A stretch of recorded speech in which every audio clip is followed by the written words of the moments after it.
Hey guys, WhatiF here, and welcome back to NASCAR Rivals Career Mode for episode 84. We are going to be wrapping up the round of 16 and starting the round of 12. So basically Bristol and Texas in this part. So last time we were at Bristol, it was a complete disaster with everything going wrong. Obviously now we have a much better car, so I like to think we'll do a little bit better, but you never know. So there's really not a whole lot else to look at. We're good in the playoffs where we moved on a long time ago. Our DNS will put that back to enabled. I did a live stream with the DLC challenges or something, and because I did those races, it turned the DNF off. Why? I wish I had an answer, but these are our general settings. So with that, we'll just jump in it. So our car setting, actually we can look at the grid here just to see where people shake out. So naturally, I'm always pulling for Truex, so he's good. Kyle Busch is on the bubble. Stenhouse is 5 points out. Stenhouse is living the dream. Sam and McDowell, they kind of have a shot. Reddick and Suarez basically need a win, but I don't think that's going to happen because I'm going to win because I just hog up all the wins. So that's our short track chassis. So we'll just get into it. As always, a big shout out to my two true Patreon people as well as my YouTube members who support my channel. The perks you get are early access videos before they come out to the public as well as channel emotes for my live stream. So thank you as always because it's really thoughtful. Without further ado, we're going to Bristol and see if we can lead as much laps as we possibly can. Through 3 and 4. I wish they just gave us a second lap because it's just not fair. I mean, we just need a little more time to build up speed and momentum. That's a 16-2. I know I could have gotten a 10th quicker, but 11th, I will take it. We're on the inside line. Or well, it depends on where everybody else qualifies or who gets sent to the back. Of course, Ryan Blaney's right beside me, so... Oh, Stenhouse up there. Okay. Stenhouse might make it to the next round. What an absolute legend. Source slider, it's up to an 8, so it's the second highest setting. This track has always been really, really weird to drive. There's so much bumps. It's not like that in Ultimate Edition Plus or Heat 5 or the other Heat games. It's just weird. And you have to really kind of factor in the bumps when you go in the corners, so you have to take it a little bit easier. So yeah, it's just a little strange. We'll get through the gears, an amazing start. We'll just gain spots illegally. And make sure we avoid Ryan Blaney at all costs. Now, from what I remember in the race here last season, we weren't really quick in the short run, but once we got about 10 laps into the run, the car would get really, really stupid fast. So that's kind of what I'm expecting here. We don't really have momentum, so that's another element, too, that might make the car a little bit slower, but who knows how much that's going to really affect things. I think I hit Austin Dillon, but I'm not really sure. I guess I did because he got a wiggly there. And, of course, I mildly tapped the wall, and it just stuck me like a hair in a biscuit. But, yeah, so now we just got to kind of wait for things to die down as I casually just make it 3 wide. And, you know, just go from there. And that gave me front bumper damage, too. No side damage, but, yeah, that's not good. But, hey, we're making up spots, so we're doing something right. We're going to get by Kyle Busch. I made contact with him, so whoopsie doodles. And I'm shifting too much, or I'm upshifting too late. I don't know. Stenhouse, I need a little bit of room. Thank you. He's going to slap the track. No, he didn't. All right, P7. Just kind of riding around right now. I just know once they catch lap traffic, that's going to be another just kind of waiting. That's kind of what we're doing now. I turned, and then the car didn't. That was not a race car thing right there. So we're still stuck in 7th. Suarez is fast. He just drove around me and then everyone else in front of me. So that's kind of nuts. Yeah, our oil temps are too high.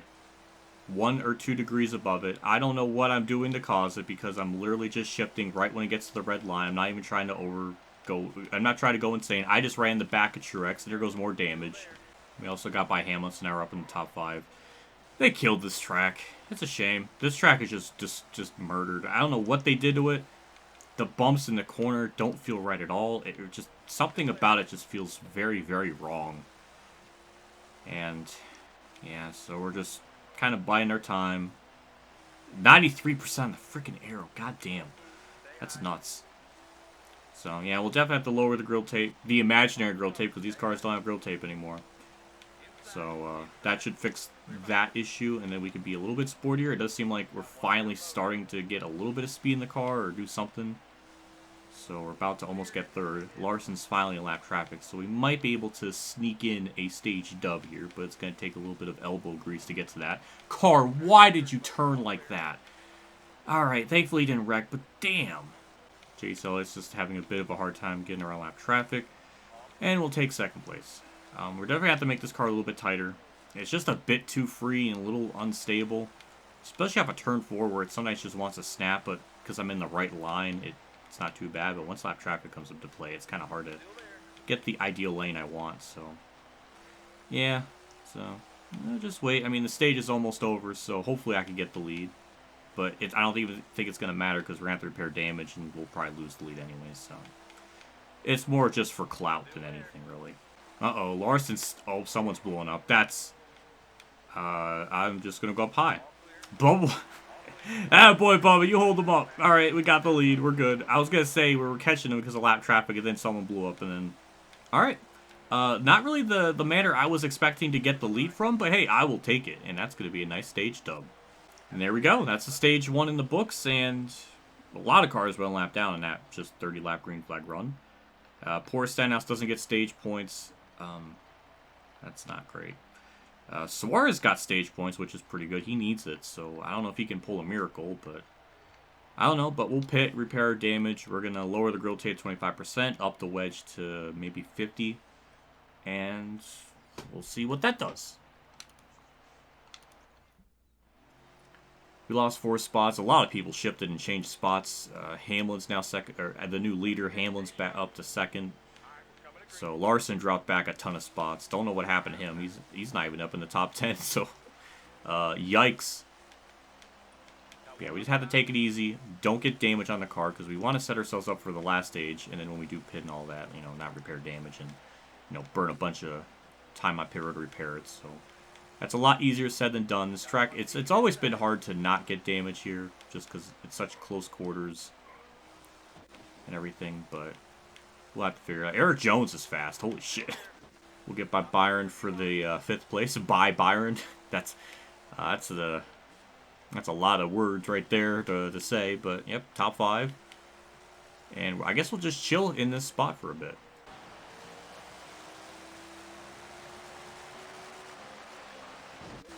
I don't know why the car does that. It's so weird here. I've never imagined these issues being a thing at a track like this with how the other heat games are.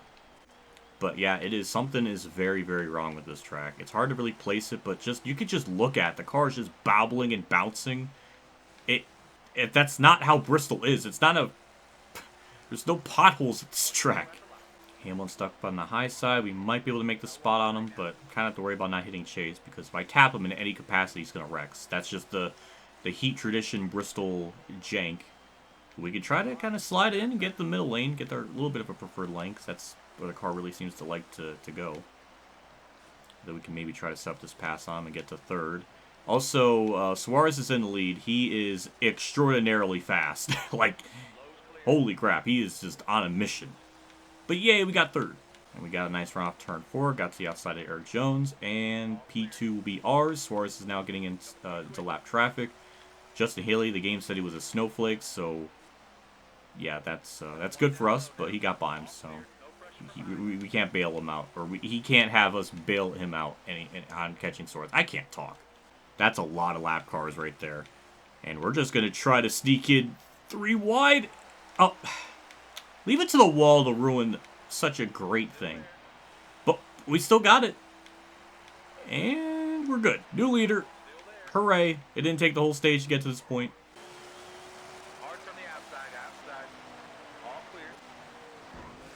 Oh, I got damage from Hill. I was worrying about Hesmans there, so I kind of stuck it down the bottom. And I done messed up. But hopefully that damage isn't too big to repair. Hard to say. What's the arrow like? Because I don't know. 96% from that. God damn. Alright, well. Yeah, we're going to lose the lead regardless. But I don't even think our car will be quick enough during the normal stage length. Or normal stop in stage 3. So I feel like we're going to probably lose the lead regardless. But this just makes it even harder. Good lord. That was, wow. We lapped a lot of cars. Harrison Burton's just casually 3rd. I wish I could understand it, but yeah, I don't know what to say. We'll pit here, lose some time, but I think we'll be fine. We just have to keep the car clean.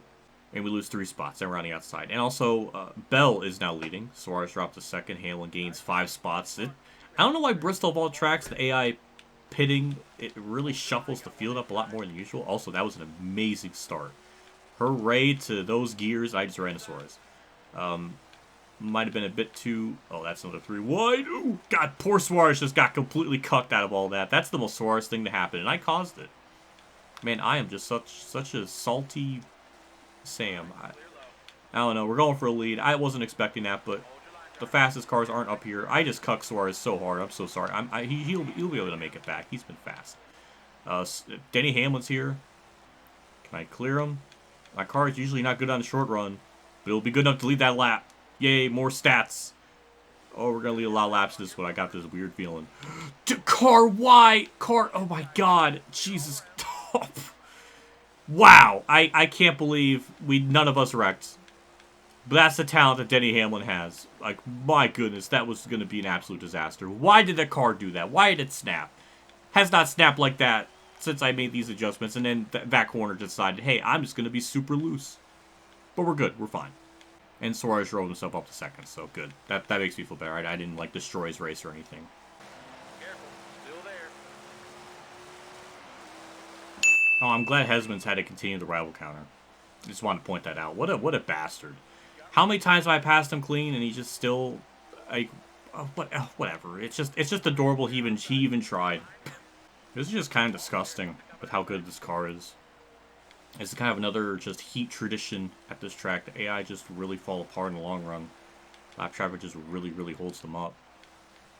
And now we've lapped up almost into the top 10 in about 30 laps, maybe. I don't know how many laps it's been, but it's definitely not been that long. But yeah, we're fine. In fact, we're so fine. I'll probably just take 4 tires, even though I think the field will take 2. But I just want to really show off just how good I am, or how bad the AI are, and I'll just take 4. And I know they'll take 2, and that's like 8 seconds. I know I'm going to probably lose from that, but we got a 10-second lead, so we should still be relatively fine. God damn, I didn't expect them to check up, but yeah, we're about to lap 3rd. This has just been utterly disgusting on so many levels. I can't even really express it, but at the EV repair and the damage, I don't even think that's going to hurt us too much in terms of just keeping our lead. I mean, if we still lose the lead after almost having a 1-lap advantage, then I might have to just call it a career or something, because we'll have to have, like, NASCAR 08-09 levels of bad pit stop. But yeah, we're pinning this lap because our car is very low on fuel. I don't think I can afford to stay out, so I'm just going to do that. And it looks like other people might be doing the same. I'm not sure. We got 30 miles an hour. And we'll get our repairs, do that, in and out, and should be fine. 16.7, some people are already pitting, so interestingly enough, they can pit like a lap after me. I don't know what that... Ow! So that's a concussion right there. Thank you, Justin Haley. That's like just the worst time I could have someone enter pit road as I'm exiting. Is that a Bristol flaw? Or is that a NASCAR Rivals thing? Don't know, but we should be back out in the lead without really much of a problem. I mean, we're going to lose a little bit of... I mean, the car might get a lot looser with this, so that'll be interesting to think about. But yeah, we're back in the lead, so things will be fine. Luckily, we've built up a stupid gap, so we should be okay.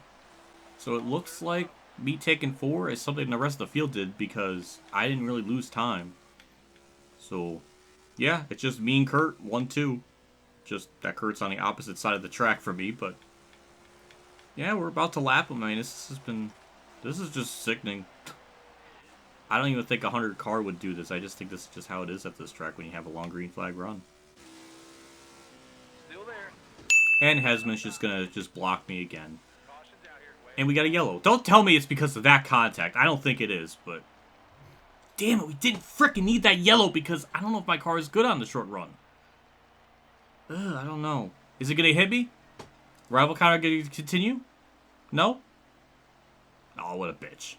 Well, it's just me and Kurt 1-2. Daniel Torres got the free pass, but he's at the back of the line. And I don't know what... I really don't know what brought the yellow. I don't think it's from... Oh, no, it's a mechanical failure, because that's our 3rd car at DNF'd. Kind of interesting. This many cars DNF'd in a 25% race with infrequent failures. I mean, it's almost accurate to real life Bristol because it was an absolute disaster here. So it's kind of mimicking real life, which is interesting. But hey, we got the lead. We're fine. I guess we're fine. And that's all she wrote. Unfortunately, I couldn't lap the whole field. But damn it, I was close. I'll give Kerr a lot of props here. He's actually hanging with me relatively well. I'm also worried about that rear end damages because I know when that happens, the car gets a little bit freer. But it hasn't really taken effect as badly as I was thinking. So I think we'll be okay. Only 3%. That's shocking. But yeah, white flag's out. Me and Kurt going to get 1-2. I don't know when the last time that happened, but it's been a while. Unfortunately, he's not in the playoffs, so it doesn't really matter. But Suarez might make his way in, which is going to be kind of insane to think about. But off the last corner, we'll get the dub. Me and Kurt 1-2. That's kind of amazing. And I think Suarez might have made it to the next round with that amazing run. Like, that was the type of run he needed, and he might have pulled it off. I guess this was the yellow, but I'm not really sure. So Austin Dillon, yep, blows the tire, and acid in the wall. That's a major concussion, and Reddick ran to him. So yeah, that's I guess. Oh, he got turned right there at the end. I like how it goes from lap 65 to lap 106 because nothing happened apparently in that 40 lap span. All right, we'll look at finishing results. So yeah, Suarez got third, Buescher fourth, Bowman fifth, Hamlin, Truex ended up getting eighth. He should be okay. Stenhouse finished all right, but he didn't get stage points, so that might cost him. I don't know. That's the rest of the finishing results. We had a lot of good people in the back. Chase Elliott, Ross Chastain. Just a kind of an odd race with people running well. And Ryan Blaney DNF'd apparently, so that's even more. That's even funnier. Oh, that's amazing. That moment when Hesman was the only rival to give me points in this one. What are the odds? So obviously earnings are good. I was thinking of getting a Super Speedway chassis until I realized that it's like $18 million to get that last chassis, so that's not going to happen. But hey, we got more money, and Suarez missed it by 4 points. Oh, and Chastain beat him too. Oh, that's heartbreaking. Look at that. Stenhouse got. Well, okay, he lost points, but damn, Suarez almost made it. That's really sad. And Chastain almost choked it. Same with Ryan Blaney. Okay. Chase Elliott was really good, I guess, on points. Truex, I think, gained some spots. Because I don't think he was that high up. I think he was like 10th or something. So I don't know exactly. But yeah, that was... If only we had like a live tracker to see just how the points as they run with those people on the bubble. Because it had to have been fluctuating so much. And it would have been really great to keep up with that. But I can't. The game doesn't have that power. Thunder 04 did, but not this game. I don't know. But hey, that's not a victory. We swept every playoff race so far. We got the fastest lap. We definitely led the most laps. I mean, it's over 70 laps, maybe? 79? Okay, I was a little off, but that's not bad. Led more than half the race. And Kurt on the 27th. He started. Wow. What an absolute badass. And Austin with the tough break. Good. My Kurt, man, he's just absolute. I'm so proud of him. We got moderate driving, which is understandable. And we finally got momentum. It only took 3 races, I think. So, or 4? No, 3. Never mind. I'm getting my races mixed up, so. Alright, we'll get our work plan started, and we'll look at stats and stuff. Get the work plan started, so we'll have everything good to go for Texas. And now we'll look at our stats stuff. It's my 48th win. That actually ties us with Herb Thomas. So now we are officially 1 away from tying Tony Stewart and Hamlin. So that's cool that we're almost there. So probably after Texas we'll tie that. But that's where we're currently at. So at 2208 times that by 4, that's 8832. That currently places us, I believe, ahead of Jeffrey Bodine. But we're still a little bit back from Brad. This isn't the most recently updated, but I don't know if Brad led some laps to change. I mean, we're still like 200 something odd back from him, but either way, yeah, we gained a spot, so that's cool. And we're almost at the 9K laps led mark, so that's also pretty neat to behold. And that'll do it for this episode. Bristol was just simply too eventful, and that's where we'll cut things. But don't worry, the next part will be up hopefully shortly, or at least not. It won't take another week for the next episode to come out, so that'll be neat. So with that said, as always, a big shout out to my Tier 3 Patreon supporters, David Archet 15, Kamikazegames, Billy Kerr, Golf Game 100, Mexico Late 1986, and my name is John for support again. I appreciate what you guys do every month. Does me a lot. And thank you as always. And with that, we'll conclude this part and we'll go on to the next one. So it might be a weird cut, or it might be some sort of intro like this, but no face cam. I don't know, but I'll see. I guess we'll see. But yeah, for now, that'll do it for me. I'll see you all next part. See you all later. And as always, have a good day, everyone.